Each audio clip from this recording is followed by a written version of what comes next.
What if your attitude changed everything today? What if I told you that one single decision made right now could change the rest of your day, and maybe even the rest of your life? Not a lottery ticket, not a new job, not some mystical miracle. I'm talking about your attitude. Yeah, I know, it sounds small, too simple, maybe even cliché, but what if? Really, what if? Your attitude was the hinge on which every door of your life swung open or slammed shut. What if your attitude determined whether you found hope or stayed stuck? Whether you moved forward or fell back? Whether you saw an obstacle or an opportunity? And what if this was the last piece of content you ever consumed about changing your life? What if this was the last message you ever heard that could spark your breakthrough? Would you listen differently? Would you finally stop scrolling, stop doubting, and start shifting? Because what you feed your mind, especially your attitude, is what feeds your life. Have you ever asked yourself what's the cause of your attitude or the effects it brings to your doorstep and what to do to change that? Then, listen as we discuss. Part 1. Cause. So where does attitude come from? Your attitude is the gauzy lens through which you see the world. And that lens, it's shaped by your thoughts, your beliefs, your expectations, your pain, your upbringing, your victories, and your fears. But here's the twist. You didn't choose most of it. It was handed to you. Think about it.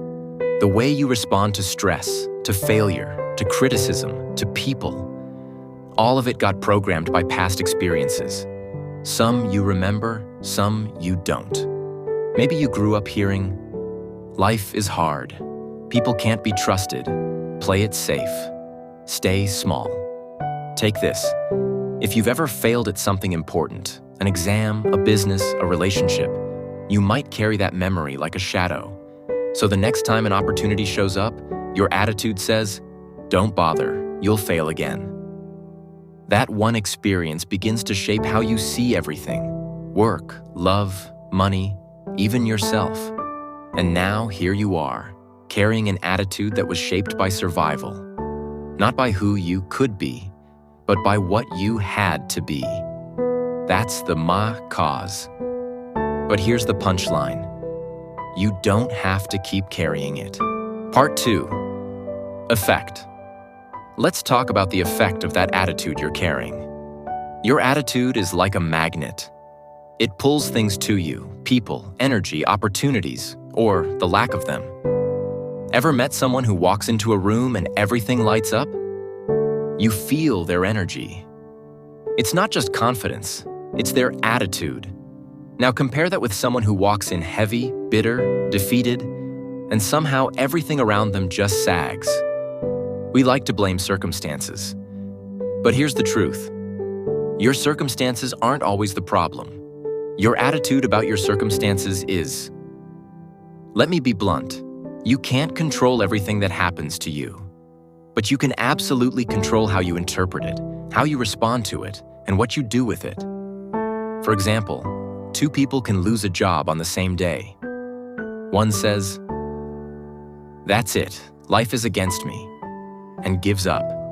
The other says, "This is tough, but maybe it's the push I needed to start something new." Same situation, completely different futures, because of attitude. Your attitude fuels your focus, and your focus determines your future. If your attitude is stuck in "why me?", your life will shrink. If your attitude shifts to "what now?", your life will expand. Attitude isn't just a mood, it's a direction. A direction to what matters most, not what hinders or trap you to be marking time. Move. Part 3. What you can do. So now the real question. What do you do about it? Let me give you 3 practical mindset shifts you can apply. Today. 1. Shift from reaction to response. Don't just react to life. Respond. Reactions are automatic. Responses are intentional. The next time something frustrates you, Pause. Breathe. Ask yourself, is my attitude helping or hurting me right now? You may not control the moment, but you control your meaning. 2. Shift from complaining to creating. Instead of saying, "This sucks. Why is this happening to me?" ask, "What can I create from this?" Creation is power. Complaining is passive. Even in the worst circumstances, you can create a better thought, a better action, a better outcome. For example, think of someone stuck in traffic. One person stews, complains, and ruins their whole day. Another uses the same time to listen to an audiobook, plan their goals, or call a loved one. Same situation. One wastes it, the other creates from it. You are not stuck unless you decide to be. 3. Shift from waiting to working. Stop waiting for the mood to change before you act. Act, and the mood will follow. Don't wait to feel motivated. Motivation is a result of motion. If you want better energy, move. If you want better results, act. If you want better relationships, show up differently. Your attitude doesn't change because life gets easier. Life gets easier because your attitude changes. Take note. A call to action is necessary. So, what if your attitude changed everything today? Not your job, not your bank account, not your relationship status, just your attitude. What would shift? Who would you become? What would finally become possible?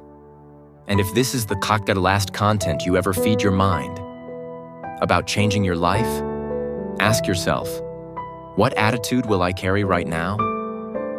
What will it take to change it today? Because the truth is this, your attitude doesn't just color your day, it creates your life. So why not choose an attitude that builds your future instead of breaking it? Maybe this isn't just another motivational video. Maybe this is a mirror, a moment, a line in the sand. So here's your challenge. Try it for one day. One day of choosing a bold, hopeful, resilient, unbreakable attitude. One day of catching every negative spiral and flipping the script. You may find out that the real change you were waiting for was always waiting on you. Attitude isn't just how you feel. It's who you decide to be and the meaning you assign to circumstances.